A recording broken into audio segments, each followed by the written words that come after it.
ഉണ്ണിമേരി എന്ന് പറയുന്ന മീനുണ്ട്. ഉണ്ണിമേരി എന്ന് പറയുന്ന ഒരു മീനുണ്ട്, ചുവന്ന കളറുള്ള മീൻ. എന്തെങ്കിലും കോമാളിത്തരം കാണിച്ച് വീഡിയോ ഇടുന്നതിന്റെ അടിയിൽ 1.2 മില്യൺ വ്യൂസും ചിലപ്പോ 100 കമന്റ് ആയിരിക്കും കിടക്കണം. നമ്മൾ ഇടുന്ന വീഡിയോന്റെ അടിയിൽ ചിലപ്പോൾ ഒരു 1000 പേര് പോലും കാണാനായിട്ടുണ്ടാവും. ഈ വീട് കാണുമെന്നുള്ളൊരു തോന്നലുള്ളൊരു ചിന്താഗതി പല സമയങ്ങളിലൂടെ എന്റെ മൈൻഡിൽ ഓടിയിട്ടുണ്ട്. ഒരു തിര ഇങ്ങനെ വന്നു കഴിഞ്ഞാൽ ആ തിരയിലേക്ക് ബോട്ട് ഇങ്ങനെ കുഴിയിലേക്ക് ഇറങ്ങിപ്പോയിട്ട് പിന്നെ അത് ഇങ്ങനെ അങ്ങോട്ട് പൊന്തി അങ്ങോട്ട് വരികയാണ്. ഒരു മത്സ്യബന്ധന തൊഴിലാളി നിങ്ങൾ കല്യാണം കഴിക്കുമോ എന്നൊക്കെയുള്ള രീതിയിലുള്ള ചോദ്യങ്ങൾ വരിക. തീർച്ചയായിട്ടും അങ്ങനെ ഒരുപാട് പേര് നമ്മുടെ അടുത്ത് അങ്ങനെ ആ ഒരു ഡിസ്റ്റൻസ് കീപ്പിട്ട് മെയിൻറ്റെയിൻ ചെയ്ത് നിന്ന് പെരുമാറുന്ന ഒരുപാട് പേര് നമ്മുടെ അടുത്ത് പലപ്പോഴും ഉണ്ടായിട്ടുണ്ട്. എന്റെ അപ്പൻ കടലിൽ പോണ ആളാണ്. പുള്ളിക്കാരനോട് ചോദിച്ചു കഴിഞ്ഞിട്ട് പുള്ളിക്കാരൻ കൊണ്ടുപോകത്തില്ലെന്നാണ് പറഞ്ഞത്.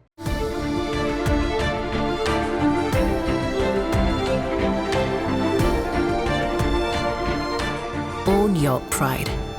Pride Diamond Collections by Joya Lucas, world's favorite jeweler. പേടികൊണ്ട് തള്ളി നീക്കിയ കടലിൽ ബോട്ടിൽ ഇരുന്ന ഒരു ദിവസമുണ്ടോ? പിന്നെ തീർച്ചയായിട്ടും എത്ര ദിവസങ്ങൾ അങ്ങനെ ഉണ്ട്. അതായത് ചില സമയങ്ങളിൽ എന്നൊക്കെ ചോദിച്ചു കഴിഞ്ഞാല് നമുക്ക് ഈ റോളിംഗ് ഒക്കെ വരാൻ നേരത്ത് ദൈവത്തിനെ വിളിക്കണ ഒരു സമയം വരും. ഇനി വീട് കാണുമെന്നുള്ളൊരു തോന്നലുള്ളൊരു ചിന്താഗതി പല സമയങ്ങളിലൂടെ എന്റെ മൈൻഡിൽ ഓടിയിട്ടുണ്ട്. കാരണം ഡീപ് സീലൊക്കെ പോകാൻ നേരത്ത് എങ്ങനെ പോയി കഴിഞ്ഞാലും ഒരു 4-5 ദിവസം രാവും പകലില്ലാണ്ട് ഓടിയാൽ മാത്രമേ നമുക്ക് കരയിലെത്താൻ പറ്റുള്ളൂ. അപ്പൊ അങ്ങനെ ഇരിക്കാതെ ഇപ്പൊ ഒരു അപകടം വന്നാൽ പോലും നമുക്കൊന്നും ചെയ്യാനായിട്ടില്ല. മാക്സിമം നമുക്ക് അതിൽ നിൽക്കാൻ പറ്റുമെന്ന് നോക്കും നമ്മള്. ഇപ്പൊ ഉള്ള ഫസ്റ്റ് എയ്ഡ് ബോട്ട്സും മെഡിസിൻ ഒക്കെ വെച്ചിട്ട് നമുക്ക് മാക്സിമം എന്തോരം അയാളെ നിർത്താൻ പറ്റുമെന്ന് നോക്കും. ഒട്ടും പറ്റാത്തൊരു സിറ്റുവേഷൻ വരികയാണെന്നുണ്ടെങ്കിൽ നേരെ ബോട്ട് തിരിക്കുകയാണ് കരയിലേക്ക്. അതും എങ്ങനെ പോയി കഴിഞ്ഞാലും ഒരു 4 ദിവസത്തോളം രാവും പകലും ഓടിക്കഴിഞ്ഞാലേ നമ്മള് കരയിലെത്തുള്ളൂ. പിന്നെ ഏറ്റവും അങ്ങനെ ടെൻഷൻ അടിച്ചിരുന്ന ഒരു രാത്രി ഏതാ? അങ്ങനെ ചോദിക്കുകയാണെന്നുണ്ടെങ്കിൽ ഒരു ദിവസം ഞാൻ പോയി കഴിഞ്ഞപ്പോ നമുക്ക് ഈ പറഞ്ഞ പോലെ ഒരു റഫ് ടൈം കിട്ടിയിരുന്നു. റഫ് ടൈം എന്ന് വെച്ച് കഴിഞ്ഞാൽ അത്യാവശ്യം പെട്ടെന്ന് വന്നൊരു റഫ് ടൈമാണ്. ഡീപ് സീയിൽ പോയി കഴിഞ്ഞപ്പോ കാറ്റും കോളും വന്നത് നിസാര നേരം കൊണ്ടാണുള്ള കടലിന്റെ സ്വഭാവം മാറുന്നത്. അത് ഈ ഗിൽനെറ്റ് ബോട്ടിൽ പോയി കഴിഞ്ഞ സമയത്താണെന്നുണ്ടെങ്കിൽ ഇവിടെ കാണുന്ന പോലത്തെ കാറ്റും കോളും ആയിരിക്കൂല, ഉള്ളിലേക്ക് കയറുക. അവിടെ ഇടയ്ക്കിടയ്ക്ക് ഇങ്ങനെ കൊടുങ്കാറ്റും കോളും ഒക്കെ ഇങ്ങനെ മാറി മാറി വന്നു പോകും. അപ്പൊ ഈ സമയത്ത് എന്ന് വെച്ച് കഴിഞ്ഞാല് ഞാനിങ്ങനെ ബോട്ടിൽ കിടക്കണ സമയത്ത് ഞാൻ പുറത്താണ് സാധാരണ കിടക്കാറ്. പുറത്ത് നമുക്ക് ഈ ചന്ദ്രനൊക്കെ കണ്ട് നക്ഷത്രമൊക്കെ കണ്ട് കിടക്കാല്ലോ. പെട്ടെന്ന് തണുത്ത കാറ്റടിച്ച് പെട്ടെന്ന് അന്തരീക്ഷം മാറി. അപ്പൊ തന്നെ ഞങ്ങൾ എണീറ്റ് മഴയാണ് വന്നിയെന്ന് മനസ്സിലായി. നേരെ ഓടി വീൽ ഹൗസിന്റെ ഉള്ളിൽ കയറി. ഞങ്ങൾ 3 പേരുണ്ടായിരുന്നു. അപ്പൊ എന്റെ വീഡിയോ കാണുന്നവർക്കൊക്കെ അറിയാൻ പറ്റും, നാഗരാജൻ എന്നൊക്കെ പറയും ഞാൻ. അപ്പൊ ഞങ്ങൾ ഓടി നേരെ വീൽ ഹൗസിന്റെ ഉള്ളിൽ കയറി. വിത്തിൻ സെക്കൻഡ്സ് അവിടെ കടലിന്റെ ആ ഒരു സ്വഭാവം കാറ്റടിച്ചപ്പോഴേക്കും മാറി. പിന്നെ നമുക്കൊന്ന് കിടക്കാനാ, മര്യാദക്കിരുന്ന് ഭക്ഷണം കഴിക്കാനോ ഒന്നും പറ്റിയിട്ടില്ല. വീട് കാണുമോ വീട്ടുകാരെ കാണുമെന്ന് വരെ ഞാൻ ഒരു പ്രാവശ്യം ഒന്ന് ചിന്തിച്ചു പോയി. കാരണം അമ്മാതിരി രീതിയിലാണ് കോളും ഒരു അതെങ്ങനെ പറഞ്ഞറിയിക്കണമെന്ന് അറിയില്ല. ഒരു തിര ഇങ്ങനെ വന്നു കഴിഞ്ഞാൽ ആ തിരയിലേക്ക് ബോട്ട് ഇങ്ങനെ കുഴിയിലേക്ക് ഇറങ്ങിപ്പോയിട്ട് പിന്നെ അത് ഇങ്ങനെ അങ്ങോട്ട് പൊന്തി അങ്ങോട്ട് വരികയാണ്. ഓപ്പോസിറ്റ് ഒരു ബോട്ടിൽ നിന്ന് വീഡിയോ എടുക്കുമ്പോൾ അത് നമുക്ക് മനസ്സിലാവുള്ളൂ എത്രത്തോളം ഡേഞ്ചറസ് ആയിട്ടുള്ള സിറ്റുവേഷൻ ആയിരുന്നു എന്നുള്ളത്. അത് പല വീഡിയോസിനകത്തും ഞാൻ പിന്നെ നമ്മുടെ ഇന്ത്യൻ ഓഷ്യൻ ഫിഷർമാൻ എന്ന് പറഞ്ഞൊരു ചാനലുണ്ട്. പുള്ളിക്കാരനും ഈ ഗിൽനെറ്റ് ബോട്ടിൽ പോണ ആളാണ്. ആ ഒരു സെയിം റഫ് പുള്ളിക്കും കിട്ടിയതായിട്ട് ഞാൻ ആ പുള്ളിക്കാരന്റെ വീഡിയോയിൽ കണ്ടിട്ടുണ്ട്. കപ്പലിനെയൊക്കെ വരെ ഇങ്ങനെ എടുത്തെടുത്ത് ഇങ്ങനെ അടിച്ചടിച്ച് ഇങ്ങനെ മാറ്റണമെന്നുണ്ടെങ്കിൽ അത്രയും റഫ് ആയിരിക്കുള്ളൂ ഉള്ളിലേക്ക് നമുക്ക് പോകാൻ നേരത്ത് കിട്ടണമെന്ന് വെച്ചാൽ. ആ സമയത്ത് ഞാൻ നല്ല രീതിയിൽ പേടിച്ചിട്ടുണ്ട്. ഈ മത്സ്യത്തൊഴിലാളികളെ പലപ്പോഴും ഒരു അരികവൽക്കരിക്കുന്ന ഒരു രീതിയുണ്ട്. അതായത് ഇപ്പോൾ ഫിഷർമാൻ അല്ലെങ്കിൽ കടലുമായി ബന്ധപ്പെട്ട് ജോലി ചെയ്യുന്ന ആളുകൾക്ക് വിദ്യാഭ്യാസം കുറവായിരിക്കും, അല്ലെങ്കിൽ അവരിപ്പോഴും ഒരു ബേസിക് വികസനത്തിന് അപ്പുറത്തേക്ക് കടന്നിട്ടില്ല. ഒരു മത്സ്യബന്ധന തൊഴിലാളി നിങ്ങൾ കല്യാണം കഴിക്കുമോ എന്നൊക്കെയുള്ള രീതിയിലുള്ള ചോദ്യങ്ങൾ വരിക. തീർച്ചയായിട്ടും അങ്ങനെ ഒരുപാട് പേര് നമ്മുടെ അടുത്ത് അങ്ങനെ ആ ഒരു ഡിസ്റ്റൻസ് കീപ്പിട്ട് മെയിൻറ്റെയിൻ ചെയ്ത് നിന്ന് പെരുമാറുന്ന ഒരുപാട് പേര് നമ്മുടെ അടുത്ത് പലപ്പോഴും ഉണ്ടായിട്ടുണ്ട്. ഈവൺ ഇപ്പൊ എന്താ പറയാ, ഒരു മത്സ്യത്തൊഴിലാളി അല്ലെങ്കിൽ അവൻ ഇത്ര സ്റ്റാൻഡേർഡ് ഉള്ളൂ, അല്ലെങ്കിൽ ആ ഒരു ലിമിറ്റ് വിട്ട് അവനെ കാണരുത്, അങ്ങനെയൊക്കെ പറയുന്ന ഒരുപാട് പേര് ഇന്നും ഈ സമൂഹത്തിലുണ്ട്. അപ്പൊ എന്തുകൊണ്ട് അങ്ങനത്തെ ഒരു പേഴ്സണലി ആയിട്ടൊരു അനുഭവം ഉണ്ടായിട്ടുണ്ട്. ഒരു ജനറലി സംസാരിക്കുകയാണെങ്കിൽ ഇപ്പൊ ഒരു മീനിന്റെ മണം അതൊക്കെ ആയിട്ട് ബന്ധപ്പെട്ടിട്ടാണല്ലോ ആളുകൾ ഈ മീൻകാരെ അല്ലെങ്കിൽ മത്സ്യബന്ധന തൊഴിലാളികൾ അകറ്റി നിർത്തുന്നത്. അങ്ങനെ ജനറലി നിങ്ങൾ അനുഭവിക്കുന്ന ഒരു മാറ്റി നിർത്തൽ എന്തൊക്കെയാണ്? അതിപ്പോ ശരിക്കും പറഞ്ഞു കഴിഞ്ഞാൽ അത് ഓരോരുത്തരുടെ ജോലിയാണല്ലോ. ഇപ്പൊ നമ്മുടെ ഈ മത്സ്യത്തൊഴിലാളി എന്ന് പറയുന്ന ഒരാള് അദ്ദേഹത്തിന്റെ ജോലിയാണ്. ചിലപ്പോ ഒരു ഓരോരുത്തരും ഓരോരോ ജോലി ചെയ്താണ് ജീവിക്കണത്. ഇപ്പൊ ഒരു പ്രളയ സമയം വന്ന സമയത്ത് ഈ പറഞ്ഞ ആളുകളുടെ ഈ മത്സ്യത്തൊഴിലാളികളാണ് രക്ഷിക്കാനായിട്ടുണ്ടായിരുന്നത്. അന്നേരം ഈ പറഞ്ഞ മണവും കാര്യങ്ങളൊന്നും നോക്കിയില്ലാരും. അവൻ വന്ന വഞ്ചിയിൽ അല്ലെങ്കിൽ ആ രക്ഷിക്കാൻ വന്ന ആളുടെ പോണ എല്ലാവരും കയറി, ഒട്ടുമിക്ക ആളുകളും കയറി അയ്യോ പത്തോന്നും പറഞ്ഞ് കരഞ്ഞ് കയറി പോയത്. ഫുഡും കാര്യങ്ങളെല്ലാം എത്തിച്ച് ഇഷ്ടംപോലെ ഈ ചെല്ലാനം ആ ഭാഗത്തുള്ള ആൾക്കാരൊക്കെയാണ് വന്നത്. നമ്മുടെ ഇവിടെ ഉൾപ്പെടെ ഒരുപാട് പേര് ഇവിടെ വന്നിട്ടുണ്ട്. അപ്പം ഈ അന്ന് പ്രളയ സമയത്ത് നിങ്ങളൊരു സൂപ്പർ ഹീറോസ് ആയിരുന്നു. അതിനുശേഷം പിന്നെ അതേ ലേബൽ അതേ സ്റ്റാറ്റസ് അത് തരുന്നുണ്ടോ ജനങ്ങൾ? അതിപ്പോൾ അങ്ങനെ ചോദിച്ചു കഴിഞ്ഞാൽ ഇപ്പോൾ ചുരുക്കി പറയണമെന്നുണ്ടെങ്കിൽ നമ്മുടെ ഇലക്ഷന് വോട്ട് ചോദിക്കാനായിട്ട് ഇറങ്ങുന്ന സമയത്ത് ഉണ്ടാവണ ഒരു ഇതൊന്നും പിന്നെ അത് ജയിച്ചു കഴിഞ്ഞാൽ കിട്ടൂല. അതുപോലെ തന്നെ പ്രളയ സമയത്ത് വന്ന ഒരു രക്ഷിച്ച് അതെല്ലാം കഴിഞ്ഞ് പിന്നെ അതിന്റെ ഒരു ചൂടൊക്കെ കഴിഞ്ഞപ്പോഴേക്കും അത് എന്നാലും എന്റെ വീഡിയോന്റെ ഇടയിൽ വന്ന് ഒരുപാട് പേര് കമന്റ് ചെയ്യാറുണ്ട് കേട്ടോ. നിങ്ങളെ ശരിക്കും സമ്മതിക്കണം. നിങ്ങൾ എന്ന് വെച്ച് കഴിഞ്ഞാൽ എന്നല്ല, ആ ഒരു ഫിഷിംഗ് മത്സ്യത്തൊഴിലാളി ആ ഒരു മേഖലയിൽ പ്രവർത്തിക്കുന്ന എല്ലാവരും സമ്മതിക്കണം. വീട്ടുകാരെയും ഇവരെയൊക്കെ മറന്ന് നിങ്ങളാണ് ശരിക്കും സൂപ്പർ ഹീറോസ് എന്നൊക്കെ പറഞ്ഞ് ഒരുപാട് പേര് ഇപ്പോഴും കമന്റ് ചെയ്യാറുണ്ട് നമ്മുടെ വീഡിയോസിന്റെ അടിയിലൊക്കെ വന്നിട്ട്. എല്ലാവരെയും നമുക്ക് അങ്ങനെ കുറ്റപ്പെടുത്താൻ പറ്റത്തില്ല. പ്രളയ സമയത്ത് എഡ്വിൻ എവിടെയായിരുന്നു? നമ്മ ഇവിടെ തന്നെ ഉണ്ടായിരുന്നു, രക്ഷാപ്രവർത്തനങ്ങളൊക്കെ. എന്താണ് പ്രളയം എന്ന് പറയുമ്പോൾ ഫസ്റ്റ് ഹിറ്റ് ചെയ്യുന്ന ഏറ്റവും ത്രില്ലിംഗ് ആയിട്ടുള്ള ഏറ്റവും ഹോണ്ടിങ് ആയിട്ടുള്ള ഒരു മെമ്മറി എന്താണ്? ത്രില്ലിംഗ് ആയിട്ടുള്ള അങ്ങനെ പറയണമെന്നുണ്ടെങ്കിൽ ഫസ്റ്റ് നമ്മൾ ചിന്തിക്കണല്ല, നമ്മുടെ കടൽ ഇവിടെ അടുത്തതിന്റെ പേരിൽ ഒട്ടും വിചാരിക്കണില്ല ഇവിടെ മുങ്ങോന്നുള്ളത്. അപ്പൊ ഞാനൊക്കെ എന്ന് വെച്ച് കഴിഞ്ഞാല് നമ്മുടെ തൊട്ടപ്പുറം ഇങ്ങനെ വെള്ളം കയറിയിട്ട് അത് കാണാനായിട്ട് പോയി നിൽക്കുകയാണ്. കാരണം നമ്മുടെ അവിടെ വെള്ളം കയറില്ല എന്നുള്ള ഒരു ഉറപ്പാണ്, കടലെടുത്താണല്ലോ. പക്ഷെ എന്താണ് സംഭവിച്ചതെന്ന് വെച്ച് കഴിഞ്ഞാൽ കടലിലന്ന് വെള്ളം വലിക്കണ്ടായിരുന്നില്ല, വേലിയേറ്റവും അതിന്റെ വലിയ വെള്ളം തള്ളിക്കൊണ്ടിരിക്കുകയായിരുന്നു. അങ്ങനെ വന്നു കഴിഞ്ഞപ്പോ നമ്മുടെ ഇവിടെ അവസാനം ഒരു വൈകുന്നേര സമയമായപ്പോഴേക്കും വെള്ളം കയറി തുടങ്ങി. വെള്ളം കയറി തുടങ്ങി എന്ന് വെച്ച് കഴിഞ്ഞാല് ഒട്ടും പ്രതീക്ഷിച്ചിട്ടില്ല ഇവിടെ കയറുമെന്നുള്ളത്. കാരണം ഇത്രയും അടുത്ത് പുഴയും കടലും കിടക്കുന്നിടത്ത് കയറുമെന്ന് നമ്മ ചിന്തിക്കണില്ല. അവസാനം ഇവിടെ കയറി കഴിഞ്ഞപ്പോ അവിടെ നമ്മ പോയി നിന്നപ്പോ അവരനുഭവിച്ചെന്താന്നുള്ള നമ്മ ഇവിടെ അനുഭവിക്കാനായിട്ട് തുടങ്ങി. രാത്രി കരണ്ടൊന്നും ഇല്ലാണ്ട് പിന്നെ അതൊരു എന്താ പറയാ ജീവിതത്തിൽ ഒരിക്കലും നടക്കുന്ന സംഭവമുള്ള അത്. പിന്നെ മറ്റുള്ളവരെ എങ്ങനെ നമുക്ക് അതിൽ നിന്നൊക്കെ ഇപ്പൊ പ്രായമായ ഒരുപാട് പേര് വീട്ടിൽ കിടക്കണവരുണ്ടായിരുന്നു, ഫുഡ് കിട്ടാതെ കിടക്കണവരുണ്ടായിരുന്നു. അങ്ങനെ അവരൊക്കെ കൊണ്ടുപോയി നമുക്ക് ആവശ്യാനുസരണ സാധനങ്ങൾ കൊണ്ടു കൊടുത്ത് കുറെ പേരെ ക്യാമ്പിലേക്ക് മാറ്റി. അങ്ങനെ നമുക്ക് ചെയ്യാൻ പറ്റുന്ന കാര്യങ്ങളൊക്കെ അന്നേരം നമ്മൾ ചെയ്തിട്ടുണ്ടായിരുന്നു. എന്തായാലും ഈ യൂട്യൂബർ ലൈഫിലെ ഇപ്പൊ നമ്മൾ നേരിട്ട് ജനങ്ങളെ ടച്ച് ചെയ്യുന്ന ചില മൊമെന്റുകളൊക്കെ ഉണ്ടാവും. ഇപ്പൊ ചില സബ്സ്ക്രൈബേഴ്സ് നമുക്ക് പലപ്പോഴും വലിയ ഒരു 1-2 പേജൊക്കെ നീളമുള്ള കമന്റുകളൊക്കെ ഇടുന്ന അവസ്ഥകൾ ഉണ്ടാവുമായിരിക്കും. നിങ്ങളെ ആരാധിക്കുന്ന സമയങ്ങൾ ഉണ്ടാവുമായിരിക്കും. യൂട്യൂബ് ജേണി തുടങ്ങിയിട്ട് മറ്റ് പ്രൊഫഷനിലേക്കൊന്നും ശ്രദ്ധ ചേർക്കാതെ ഇവിടേക്ക് തന്നെ വന്നത്, അല്ലെങ്കിൽ ഇതൊരു പാഷനാക്കി എടുത്തത് നന്നായി പോയി, അത് വലിയൊരു ഭാഗ്യമായി പോയി, അങ്ങനെ തോന്നിയ ഒരു അവസ്ഥ എപ്പോഴാണ്? അങ്ങനത്തെ സിറ്റുവേഷൻസ് ഒരുപാട് ഉണ്ടായിട്ടുണ്ട്. കാരണം നമ്മുടെ ഒരു ഫാമിലി വ്ളോഗ് അല്ലെങ്കിൽ ഒരു ഫുൾ വ്ളോഗ് ചെയ്യണ പോലെ എളുപ്പമുള്ള പരിപാടിയല്ല. നമ്മൾ കടലിൽ പോയിട്ട് ഒരു വീഡിയോ എടുത്തിട്ടുണ്ടോ എന്ന് പോസ്റ്റ് ചെയ്യണമെന്ന് വെച്ച് കഴിഞ്ഞാൽ ഇപ്പൊ 5-10 ദിവസം നമ്മുടെ വീട്ടുകാരെ പിരിഞ്ഞായാലും അല്ലെങ്കിൽ നമ്മുടെ ആവശ്യാനുസരണ കാര്യങ്ങളെല്ലാം വിട്ടിട്ടാണ് നമ്മൾ പോയിട്ട് ഈ വീഡിയോസും കാര്യങ്ങളും എടുത്തുകൊണ്ട് തന്നെ. അപ്പൊ ഇങ്ങനെ പോയി എടുത്തുകൊണ്ട് വരാൻ നേരത്ത് ചിലപ്പോ എന്തെങ്കിലും കോമാളിത്തരം കാണിച്ച് വീഡിയോ ഇടണവൻ്റെ അടിയിൽ 1.2 മില്യൺ വ്യൂസും ചിലപ്പോൾ 100 കമന്റ് ആയിരിക്കും കിടക്കണം. നമ്മൾ ഇടുന്ന വീഡിയോന്റെ അടിയിൽ ചിലപ്പോൾ ഒരു 1000 പേര് പോലും കാണാനായിട്ടുണ്ടാവില്ല. അങ്ങനെയൊക്കെ പല സിറ്റുവേഷനിൽ എനിക്ക് വിഷമം തോന്നിയിട്ടുണ്ട്. വിഷമം തോന്നുമ്പോഴും ഒരാളെങ്കിൽ 2 ആള് നമ്മുടെ കമന്റ് ബോക്സിൽ അല്ലെങ്കിൽ പേഴ്സണൽ മെസ്സേജ് ആയിട്ട് വന്ന് പറയും നിങ്ങളുടെ ഇടുന്ന വീഡിയോസ് അടിപൊളിയാണ്. പിന്നെ പല അമ്മമാര് എനിക്ക് ഈ അടുത്തൊരു മെസ്സേജ് എനിക്ക് വന്നാണ്. പുള്ളിക്കാരത്തി ഇവിടെ അല്ല, പുറത്താണ് താമസിക്കണത്, പേരൊന്നും പറയണില്ല. അപ്പൊ പുള്ളിക്കാരത്തിയുടെ മോൻ കുറച്ച് ഓട്ടിസമായിട്ടുള്ള ഒരു കൊച്ചാണ്. അപ്പൊ ആ കൊച്ചിന് ഹൈപ്പർ ആക്റ്റീവ് അതിന്റെ പേരിൽ ഒരു സ്ഥലത്ത് വെച്ച് കഴിഞ്ഞാലും ഒരു കാര്യം കറക്റ്റ് ആയിട്ട് കാണില്ലെന്നാ പറയണത്. ഇങ്ങനെ ഹൈപ്പർ ആയിട്ട് ഇങ്ങനെ നിൽക്കുമെന്നാ പറയണത്. അപ്പൊ എന്റെ കോൺസെൻട്രേഷൻ ഇല്ലാണ്ട് ഇങ്ങനെ മാറിക്കൊണ്ടിരിക്കും. പക്ഷെ എന്റെ വീഡിയോ ജസ്റ്റ് ഒന്ന് TV-യിൽ എങ്ങനെയോ അവര് കണ്ടാണ്. അങ്ങനെ കണ്ടു കഴിഞ്ഞപ്പോ ആ കൊച്ചിന് കാണാനായിട്ട് ഒരു ഇട വന്നു. പുള്ളിക്കാരൻ അത് കണ്ടു തുടങ്ങി. പിന്നെ 30 മിനിറ്റോളം ഉണ്ടാവും എന്റെ യൂട്യൂബിൽ ഒരു വീഡിയോ. ആ 30 മിനിറ്റ് വേറൊരു കാര്യത്തിലും എൻഗേജ്ഡ് ആവേണ്ട ആ കൊച്ചു അതിരുന്ന് കണ്ടെന്നും പറഞ്ഞ് നമുക്ക് മെസ്സേജ് അയച്ചിരുന്നപ്പോ എനിക്ക് ഭയങ്കര സന്തോഷം തോന്നി. കാരണം നമ്മ ചെയ്യണത് ഇങ്ങനെ ഓരോരുത്തർ നമ്മുടെ അടുത്ത് അങ്ങനെ പറയാൻ നേരത്ത് നമുക്ക് ഒരു ഭയങ്കര എന്താ പറയാ ഒരു പറഞ്ഞറിയിക്കാൻ പറ്റാത്തൊരു ഫീലാണ്. അതെ അങ്ങനെ പറയാം. ഫുഡുമായിട്ട് ബന്ധപ്പെട്ടിട്ട് ഒരുപാട് റീലുകളും അല്ലെങ്കിൽ ഷോർട്സ് ഒക്കെ ഹിറ്റാണല്ലോ. അപ്പോൾ ഈ അടുത്ത് ആന്റണി പെപ്പെ അദ്ദേഹത്തിന്റെ ഒരു സിനിമയുടെ പ്രൊമോഷനൊക്കെ ബന്ധപ്പെട്ടിട്ട് ഒരു രസമുള്ളൊരു റെസിപ്പിയെ പറ്റി പറഞ്ഞിട്ടുണ്ടായിരുന്നു. അതായത് കടലിൽ നിന്ന് അപ്പനെ പിടിക്കുന്ന ചാള അത് നന്നാക്കുകയൊന്നും ചെയ്യാതെ കുറച്ച് ഉപ്പ് മാത്രം അതിന്റെ മേലെ പരത്തി കുറച്ച് വെളിച്ചെണ്ണ ഒഴിച്ച് വറുത്ത് കഴിഞ്ഞ് കഴിച്ചപ്പോൾ ഒടുക്കത്തെ ടേസ്റ്റ് ആയിരുന്നു. അതെ അതെ അതെ, അങ്ങനെ തന്നെയാണോ കാര്യം? ഇല്ല, നമ്മളെ ശരിക്കും പറഞ്ഞു കഴിഞ്ഞാൽ അങ്ങനെ ചെയ്യണവരുണ്ട്. ഞാൻ അങ്ങനെ 2-3 പ്രാവശ്യം കഴിച്ചിട്ടുണ്ട്. എന്തൊക്കെയാണ് അത്? ചാളയല്ല ഞാൻ കഴിച്ചത് നമ്മുടെ കലവ എന്ന് പറയുന്ന മീനില്ലേ, കലവ എന്ന് പറയുന്ന മീനും പിന്നെ ഉണ്ണിമേരി എന്ന് പറയുന്ന മീനുണ്ട്. ഉണ്ണിമേരി എന്ന് പറയുന്ന ഒരു മീനുണ്ട്, ചുവന്ന കളറുള്ള മീൻ. ആ മീനെ തൊലി ഒലിച്ചിട്ട് വേണം കഴിക്കാനായിട്ട്. ആ മീനെ നമുക്ക് ഇതുപോലെ വലയിൽ കിട്ടിക്കഴിഞ്ഞപ്പോ നേരെ അണ്ണന്മാരുടെ ഒപ്പം പോകുമ്പോഴാണ്. ആ. അണ്ണന്മാരുടെ ഒപ്പം പോകാൻ നേരത്ത് അവര് നേരെ എടുത്ത് ചട്ടിയിലേക്ക് ഇട്ട് കുറച്ച് എണ്ണ ഒഴിച്ചിട്ട് അതിന്റെ മുകളിൽ കുറച്ച് ഉപ്പ് മാത്രമേ ഇടുള്ളൂ. അപ്പൊ തന്നെ വറുത്ത് കുറച്ച് അങ്ങോട്ടും ഇങ്ങോട്ടും മറിച്ചിട്ട് വറുത്ത് വന്നിട്ട് അതിന്റെ തൊലി ഒലിച്ച് കഴിക്കണം. അപ്പൊ കഞ്ഞിയുടെ ഒപ്പം കഴിക്കാനായിട്ടുണ്ടല്ലോ അടിപൊളി ടേസ്റ്റ് ആണ്. പുള്ളി പറഞ്ഞത് കറക്റ്റ് ആയിട്ടുള്ള കാര്യമാണ്. പുള്ളി ചാളയിലാണ് ട്രൈ ചെയ്തതെങ്കിൽ നമ്മ ട്രൈ ചെയ്ത് ഉണ്ണിമേരിയിലാണ് ട്രൈ ചെയ്തത്. Okay okay. അപ്പൊ കേൾക്കുമ്പോൾ നമുക്ക് കുറച്ച് വിയേർഡായിട്ട് തോന്നുമെങ്കിലും ഒടുക്കത്തെ ടേസ്റ്റുള്ള അങ്ങനത്തെ ഒരു ഫിഷ് റെസിപ്പികൾ എന്തൊക്കെയാ?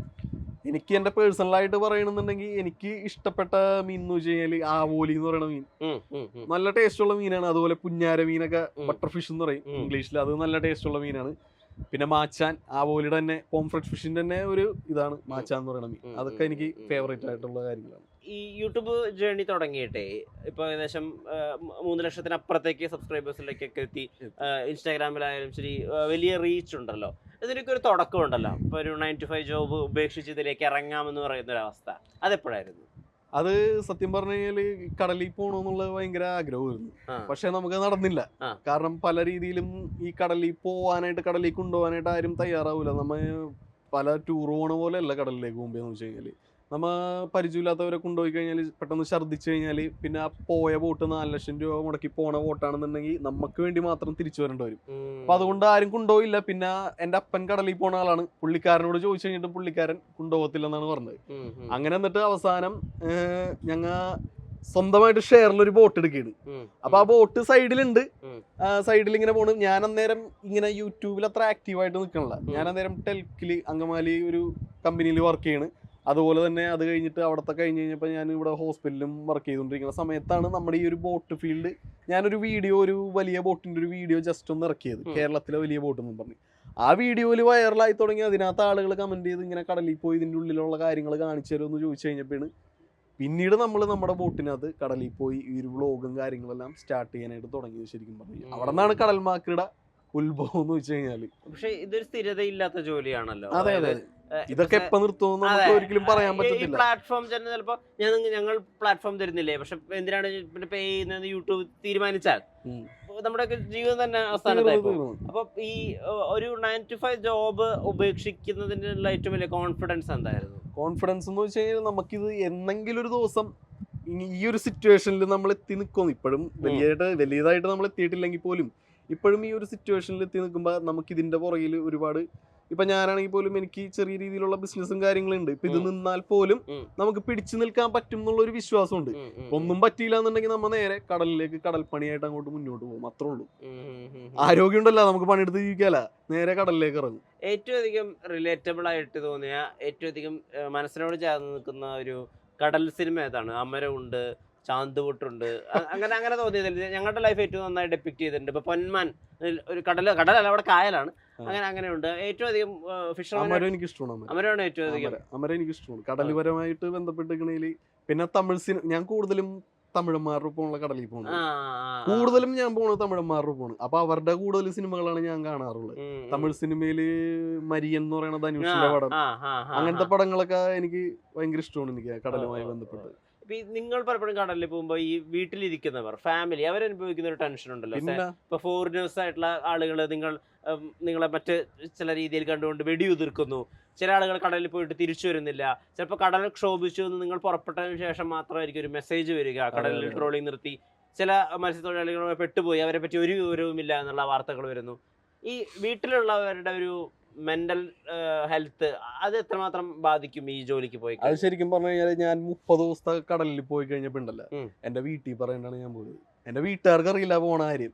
കാരണം ആ ബോട്ടിനകത്ത് ഞാൻ കയറി, എനിക്ക് വീട്ടിൽ പോകാനായിട്ടുള്ള ടൈം ഉണ്ടായില്ല. ആ ബോട്ട് ഇത്ര മണിക്ക് പോകുമെന്ന് പറഞ്ഞതിന്റെ വലിയ കൊച്ചി തോപ്പുംപടി എന്നാണ് ആ ബോട്ട് പോണത്. നമ്മുടെ വീട് പറവൂരാണല്ലോ, നോർത്ത് പറവൂരാണല്ലോ. അവിടെ നിന്ന് ഞാൻ ഇവിടം വരെ വന്ന് സാധനങ്ങൾ എടുക്കാനുള്ള സമയം പോലും എനിക്ക് ഉണ്ടായിരുന്നില്ല. അങ്ങനെ നേരെ ഇവിടെ നിന്ന് എൻ്റെ ഫ്രണ്ട്സിനെ വിട്ട് സാധനങ്ങൾ ഇവിടെ എത്തിച്ച്, പിന്നെ എനിക്ക് വീട്ടിൽ പോയി ഒന്ന് പറയാൻ പോലും പറ്റില്ല. ബോട്ട് അഴി ഇറങ്ങുന്ന സമയത്താണ് ഞാൻ പറയണത് 30 ദിവസത്തിനാണ് ഞാൻ പോണത്. എൻ്റെ ജീവിതത്തിൽ ആദ്യമായിട്ടാണ് അത്രയും ദിവസം ഞാൻ പോണത്, 30 ദിവസം കടലിൽ പോണത്. അപ്പം അഴി ഇറങ്ങിയപ്പോൾ പറഞ്ഞ് ഒരുപാട് പ്രശ്നങ്ങളുണ്ടായിരുന്നു വീട്ടിൽ. പോണ്ട പിന്നെ നമ്മ ഒരു കാര്യത്തിന് ഇറങ്ങിപ്പോയല്ല, ഇറങ്ങിയ സ്ഥിതിക്ക് പിന്നെ നമ്മളെ പോണ വഴിക്ക് ബുദ്ധിമുട്ടിക്കരുതല്ല. അതുകൊണ്ട് വീട്ടുകാരൊന്നും പറഞ്ഞില്ല. പക്ഷേ എൻ്റെ അപ്പനും ആയാലും അമ്മയായാലും കരയിലുള്ള എൻ്റെ കൂട്ടുകാരന്മാരുടെ അടുത്ത് വന്നിട്ട് അവൻ വന്നാടാ, അവൻ വിളിച്ചാടാ എന്നും പറഞ്ഞാൽ എപ്പോഴും വന്നിങ്ങനെ ചോദിച്ചുകൊണ്ടിരിക്കുമെന്ന് ഞാനിവിടെ കരയിൽ വന്നപ്പോൾ ഉമ്മാരെൻ്റെ അടുത്ത് എൻ്റെ ഫ്രണ്ട്സിൻ്റെ അടുത്ത് പറഞ്ഞിരുന്നു. കാരണം നമുക്ക് പോകാൻ നേരത്ത് നമുക്ക് ഒരു റേഞ്ചാ കാര്യങ്ങളോ ഒന്നുമില്ല, സിഗ്നൽസ് ഒന്നുമില്ല വിളിക്കാനായിട്ട്. 1ഉം 2ഉം 10ഉം ദിവസം പോണ പോലെ അല്ല നമ്മൾ 30 ദിവസം പോകുമ്പോന്ന് വെച്ച് കഴിഞ്ഞാൽ. അത് പോണത് പാകിസ്ഥാൻ, അന്ന് ഞാൻ പോയത് ആ ബോർഡറിലേക്കാണ് പോയത്, പാകിസ്ഥാൻ ബോർഡറിലേക്ക്. അത് കഴിഞ്ഞിട്ടാണ് പിന്നീട് യുദ്ധമൊക്കെ ഉണ്ടായത്. ആ സമയത്തൊക്കെയാണ് പോയെങ്കിൽ പിന്നെ നോക്കണ്ട. പിന്നെ ഇങ്ങനത്തെ ബോട്ടുകൾ ടെറിട്ടറി, അതായത് ലക്ഷദ്വീപിനൊരു ടെറിട്ടറി ഉണ്ട്, അതിൻ്റെ ഉള്ളിൽ കയറി മാൽദീവ്സിനൊരു ബോർഡർ ഉണ്ട്, അതിൻ്റെ ഉള്ളിലൊക്കെ കയറി വലിയിട്ട് കഴിഞ്ഞാൽ നമ്മളെ പിടിച്ച് അവിടെ ഇടും അവർ. ബോട്ടും ഇടും, നമ്മളെയും ഇടും. പിന്നെ ഒരുപാട് നൂലാമാലകളുണ്ട്. പിന്നെ പുറത്തേക്ക് പല സിനിമകളിലും കണ്ടിട്ടില്ല ഇങ്ങനെ ബോർഡർ മാറി കയറി കഴിയുമ്പോൾ പറ്റുന്ന സംഭവങ്ങളൊക്കെ. അങ്ങനെയൊക്കെ അങ്ങനെയൊക്കെ സംഭവിക്കണത് ഇങ്ങനത്തെ ബോട്ടുകളിൽ പോകുമ്പോഴാണ്. നമുക്ക് ഒരു ഡയറക്ഷൻ കഴിഞ്ഞ് പിന്നെ നമ്മ അപ്പുറത്തേക്ക് പോകാൻ പാടില്ല. GPS-നകത്ത് എല്ലാം കാണിക്കും, ബോർഡറും ഇന്റർനാഷണൽ വാട്ടർ വേസും എല്ലാം കാണിക്കും. അത് കഴിഞ്ഞ് ഇങ്ങനെ പോയി കഴിഞ്ഞാൽ ഇങ്ങനത്തെ സംഭവങ്ങളൊക്കെ ഉണ്ടാവാറുണ്ട്. അങ്ങനെയൊക്കെ ഉണ്ടായി കഴിഞ്ഞാൽ പിന്നെ വീട്ടുകാരുടെ പറയണ്ടല്ലോ. പിന്നെ നമുക്കാണെങ്കിൽ പോലും ഞാൻ ബോട്ടിൽ കിടക്കുമ്പോൾ ചില സമയങ്ങളിൽ നമ്മ വീട്ടുകാരെയൊക്കെ സ്വപ്നം കാണും. വീട്ടുകാരെയൊക്കെ സ്വപ്നം കാണുമ്പോൾ വീട്ടിലൊക്കെ ഉള്ളപ്പോന്ന് വെച്ച് കഴിഞ്ഞാൽ ഇപ്പം എന്തെങ്കിലും സ്വപ്നം കണ്ട് ഇപ്പോൾ നമ്മുടെ അമ്മയാലും അപ്പനായാലും തൊട്ടടുത്ത് കാണുമ്പോൾ നമുക്കൊരു സമാധാനമുണ്ട്. പക്ഷെ ഇതെന്ന് പറഞ്ഞാൽ അങ്ങനെ സ്വപ്നം കണ്ടാൽ പോലും ഒന്നും അവരുടെ ശബ്ദം കേൾക്കാൻ പോലും നമുക്ക് പറ്റത്തില്ല. മനസ്സിലായോ? അത്രയും ദിവസം നമ്മ ഇങ്ങനെ ഒരു വിഷമത്തോടെ, അത് നമുക്ക് പറഞ്ഞറിയിക്കാൻ പറ്റില്ല. അത് ആ ഒരു, ഞാനൊരു ദിവസം ഒരു സ്വപ്നം കണ്ടിട്ട് അമ്മനെ ഇങ്ങനെ എനിക്ക് കാണണമെന്ന് തോന്നിയിട്ട് അല്ലെങ്കിൽ സംസാരിക്കണമെന്ന് തോന്നിയിട്ട് ഒരു രക്ഷയില്ല എനിക്ക് സംസാരിക്കാനായിട്ട്. ഒന്നും ചെയ്യാൻ പറ്റാത്ത അവസ്ഥ. കടലിലേക്ക് നോക്കി നിന്നിട്ട് ആ ഒരു മൈൻഡിനെ തന്നെ ഞാൻ മാറ്റിക്കളയണത്. അതൊക്കെ തന്നെ അവസ്ഥയെന്ന് വെച്ച് കഴിഞ്ഞാൽ. ഇപ്പം ഈ മത്സ്യബന്ധന തൊഴിലാളികളുമായിട്ട് ബന്ധപ്പെട്ടിട്ട് ഒരുപാട് ഈ അന്ധവിശ്വാസങ്ങളൊക്കെ ഉള്ളതായിട്ടൊക്കെ കേട്ടിട്ടുണ്ട്. പക്ഷെ ഞാൻ പലപ്പോഴും ആലോചിക്കാറുണ്ട്, ഇവിടെ പൂർണ്ണമായിട്ടൊരു മതസൗഹാർദ്ദ സ്ഥലം കൂടിയാണല്ലോ ബോട്ടുകൾ. അവിടെ ഇന്ന മതക്കാര് അങ്ങനെയൊന്നുമില്ലല്ലോ. അപ്പോൾ ഏറ്റവും അധികം ആളുകൾ ഫോളോ ചെയ്യുന്ന, കാരണം ഇത് ജീവൻ വെച്ചിട്ടുള്ള ഒരു കളിയും കൂടിയാണല്ലോ. അങ്ങനെ അറിയുന്ന, പേഴ്സണലി മനസ്സിലാക്കിയിട്ടുള്ള അങ്ങനെയുള്ള അന്ധവിശ്വാസങ്ങൾ എന്തൊക്കെയാണ്? അങ്ങനെ ഞാൻ മനസ്സിലാക്കി, ഞങ്ങൾക്കായിരിക്കും അന്ധവിശ്വാസങ്ങൾ, മത്സ്യബന്ധന തൊഴിലാളികൾക്ക് അത് ജീവൻ നിലനിർത്തുന്ന വിശ്വാസങ്ങളായിരിക്കും. ആ റെസ്പെക്റ്റോട് കൂടിയാണോ ചോദിക്കുന്നത്? അതെന്ന് വെച്ച് കഴിഞ്ഞാൽ ഇപ്പൊ ഓരോരുത്തർക്കും ഓരോരോ വിശ്വാസങ്ങളാണ്. ഇപ്പൊ ഞാൻ പൂജിക്കണ ദൈവമായിരിക്കും ചിലപ്പോ ചേട്ടൻ പൂജിക്കണം. അപ്പൊ അങ്ങനെ രീതിയിൽ വെച്ച് നോക്കിയെന്നുണ്ടെങ്കിൽ പല ആളുകളും ഓരോ പള്ളികളിലും അമ്പലങ്ങളിലൊക്കെ പോയി വിശ്വസിച്ച് ഓരോ തകടുകളൊക്കെ കെട്ടി ബോട്ടിലൊക്കെ വെക്കണ അങ്ങനെയും ചില സംഭവങ്ങൾ ഉണ്ട് ഇതിന്റെ ഇടയിൽ. അപ്പൊ അങ്ങനെ അത് വെച്ച് കഴിയുമ്പോ പണി കിട്ടണവരും, അത് ഓരോ വിശ്വാസം ഉണ്ട്. അങ്ങനെ ഞാൻ നേരിട്ട് കണ്ടേക്കണല്ല, എൻ്റെ അടുത്ത് പല സ്രാങ്കുമാരും പറഞ്ഞ് ഞാൻ കേട്ടേക്കണേണ്. ഈ ബോട്ടിൽ കോടന്റുമ്മ അല്ലെങ്കിൽ ബോട്ടിന്റെ അടിയിൽ ഏറ്റവും ബേസിലായിട്ട് തകട് പൂജിച്ച് വെച്ച് കഴിഞ്ഞാൽ ആ ബോട്ടിന് കൊടുക്കത്ത പണിയായിരിക്കുള്ളൂ. ഇപ്പൊ ഈ നിൽക്കണ ബോട്ടിനകത്ത് ഒരു തകട് ഉണ്ടെന്നുണ്ടെങ്കിൽ ഈ ബോട്ട് വലിച്ചുകൊണ്ടിരിക്കണതിന്റെ തൊട്ടപ്പുറം ഒരു കുളം എന്റെ ബോട്ട് വലിക്കണത്. എന്റെ ബോട്ടിൽ മീൻ ഉണ്ടാവില്ല, ചിലപ്പോ ഈ ബോട്ടിൽ മീൻ ഉണ്ടാവും. അങ്ങനെയും കുറെ സംഭവങ്ങൾ ഇതിന്റെ പുറകിൽ ആളുകൾ പറഞ്ഞ് നമ്മൾ കേട്ടിട്ടുണ്ട്, വിശ്വസിക്കുന്നുണ്ട്. ചിലവരത് വിശ്വസിക്കും, ചിലരത് വിശ്വസിക്കൂല. മനസ്സിലായി? അങ്ങനെ ഇനി ചിലപ്പോ അതുകൊണ്ട് ഇനിയിപ്പോ അങ്ങനെയും സംഭവിക്കാം. കാരണം 1-2 ലക്ഷം രൂപയൊക്കെയല്ല നമ്മ ഈ ഒരു പ്രസ്ഥാനത്തിലേക്ക് വന്നത്. അതെ അതെ അതെ, 1 കോടി രൂപ 1.5 കോടി രൂപ മുടക്കിയാണ് ഒരു പുതിയ ബോട്ട് വെക്കണത്. നമ്മ ഒരു പുതിയ ബോട്ട് വെച്ച് കഴിഞ്ഞാൽ വിത്തിൻ ഡേയ്സ് നമുക്ക് അതിന്റെ റിസൾട്ട് അറിയാൻ പറ്റും. അതായത് ഒരു ബോട്ട് ഇപ്പൊ പോയി ഒരു 3-4 ദിവസം കടമായിട്ട് വന്നു കഴിഞ്ഞാൽ നമ്മുടെ കുടുംബം വരെ വിൽക്കേണ്ട ഒരു സിറ്റുവേഷനിലെത്തും. ഒരു കാറ് വാങ്ങി മെയിൻറ്റെയിൻ ചെയ്യണ പോലെയല്ല ഒരു ബോട്ട് കൊണ്ടുപോകുന്ന നടക്കണം എന്ന് ചോദിച്ചു കഴിഞ്ഞാൽ. പണിക്കാരുടെ പൈസ, എഞ്ചിൻ എന്തെങ്കിലും പറ്റിക്കഴിഞ്ഞാൽ അത് അങ്ങനെ ഒരുപാട് കാര്യങ്ങളുണ്ട് ഇതിന്റെ പുറകിൽ. അവസാനിപ്പിക്കുകയാണ്. എന്നാലും നമ്മൾ ആദ്യം പറഞ്ഞിരുന്നു മീൻ കുറയുന്നു, ഈ ഫീൽഡിന്റെ ഒരു ഫ്യൂച്ചർ എന്തായിരിക്കും എന്നുള്ള ചോദ്യങ്ങളുണ്ട്, ഒരുപാട് വെല്ലുവിളികളുണ്ട്. എങ്ങനെയായിരിക്കും ഒരു മത്സ്യ തൊഴിലാളികളുടെ അല്ലെങ്കിൽ ഫിഷറീസിന്റെ ഒരു ഫ്യൂച്ചർ എന്തായിരിക്കും? ശരിക്കും പറഞ്ഞു കഴിഞ്ഞാൽ ഫിഷിംഗ് ഫീൽഡിൽ നമുക്ക് വേണ്ടതെന്ന് വെച്ച് കഴിഞ്ഞാൽ ആകെ ഒരേ കാര്യം ഗവൺമെന്റിന് ചെയ്യാൻ പറ്റുന്നുണ്ടെങ്കിൽ അതാണ് ഏറ്റവും വലിയ കാര്യം. അതായത് ഈ ഡീസലിന് സബ്സിഡി പല സ്ഥലങ്ങളിലും, ഇന്ത്യയിൽ തന്നെ പല സ്ഥലങ്ങളിലും കൊടുക്കുന്നുണ്ട്. അങ്ങനെ നമ്മുടെ കേരളത്തിലും കൂടി വന്നു കഴിഞ്ഞാൽ ഒട്ടുമിക്ക മത്സ്യത്തൊഴിലാളികൾക്കും പിന്നെ അതുപോലെ ഫിഷിംഗ് ഫീൽഡായിട്ട് പോണ ആൾക്കാർക്ക് ഒരു ഭയങ്കര റിലാക്സ് ആയിട്ട് നമുക്ക് മുന്നോട്ട് ഈ ഒരു ഫീൽഡ് കൊണ്ടുപോകാനായിട്ട് പറ്റും. പക്ഷെ ഈ സമയത്ത് ഈ 100 രൂപ ഡീസലിന് നിൽക്കാൻ നേരത്ത് എന്ന് വെച്ച് കഴിഞ്ഞാൽ ഇത്രയും വലിയ മുതൽ കടലിലേക്ക് കൊണ്ടുപോയി അതനുസരിച്ചുള്ള മീൻ നമുക്ക് കടലിൽ നിന്ന് കിട്ടണില്ല. ഇപ്പൊ ഒരു 100 ബോട്ട് പോയി കഴിഞ്ഞാൽ അതിനകത്തൊരു 10 ബോട്ടിനെ പണിയുള്ളൂ, ബാക്കി 90 ബോട്ടും കടത്തിലായിരിക്കുള്ളൂ കയറുന്നത്. കടലിലെ മത്സ്യസമ്പത്ത് കുറഞ്ഞുകൊണ്ടിരിക്കുകയാണ്. ഇപ്പൊ മനുഷ്യന്റെ കാര്യം പറയുന്നത്, നമുക്കൊരു സ്ഥലത്ത് നിൽക്കാൻ പറ്റാത്തൊരു സിറ്റുവേഷൻ വന്നാൽ നമ്മൾ എന്ത് ചെയ്യും? അവിടെ നിന്ന് സ്ഥലം മാറി വേറെ സ്ഥലത്തേക്ക് പോകും. അതുപോലെ തന്നെയാണ് ഫിഷിന്റെ കാര്യം. അവിടെ മാലിന്യങ്ങളും കാര്യങ്ങളായിട്ട് നിൽക്കാൻ പറ്റാത്തൊരു ഇത് വന്നു കഴിഞ്ഞാൽ അത് നിങ്ങൾ അവിടെ നിന്ന് മാറി വേറെ സ്ഥലത്തേക്ക് നിങ്ങൾ പോയി കളയും. അങ്ങനെയാണ് ഇപ്പൊ കടലിലെ ഒരു, ഇപ്പൊ ചുരുക്കി പറഞ്ഞു കഴിഞ്ഞാൽ ഫിഷിംഗ് ഫീൽഡിൽ ഒരു സബ്സിഡി ഒക്കെ കൊണ്ടുവന്നു കഴിഞ്ഞാൽ കുറച്ചും കൂടി മെച്ചപ്പെട്ട് ഈ ഒരു ഫീൽഡ് മുന്നോട്ട് പോകും. കടൽമാക്രിയുടെ ഭാവി അറിയില്ല അതെന്താണെന്നുള്ളത്. നമ്മ കടൽ എവിടെയൊക്കെ ഉണ്ട് അവിടേക്ക് ഇനിയും എനിക്ക് ഒരുപാട് കാഴ്ചകൾ ഇനിയും കാണിക്കണമെന്നുണ്ട്. ഇനിയിപ്പോ നമ്മുടെ ഈ കേരളവുമായി ബന്ധപ്പെട്ട ഒരുവിധം കവർ ചെയ്തെടുത്തിട്ടുണ്ട്. തമിഴ്നാടും ഒരുവിധം കവർ ചെയ്തെടുത്തിട്ടുണ്ട്. ഇനിയിപ്പോ പുറത്തേക്ക് ഇറങ്ങിയിട്ട് നമുക്ക് ഒരു വെയിൽ ഡൈവിങ് അങ്ങനത്തെ കുറച്ച് അഡ്വഞ്ചറസ് ആയിട്ടുള്ള കാര്യങ്ങൾ ഇനി നമ്മുടെ പ്രേക്ഷകരെ കാണിക്കണമെന്നാണ് എന്റെ ആഗ്രഹം. ദൈവം സഹായിച്ചെല്ലാം നടക്കട്ടെ. കനിയട്ടെ. നേരത്തെ ഒരുപാട് നന്ദി. നമസ്കാരം. Okay, thank you.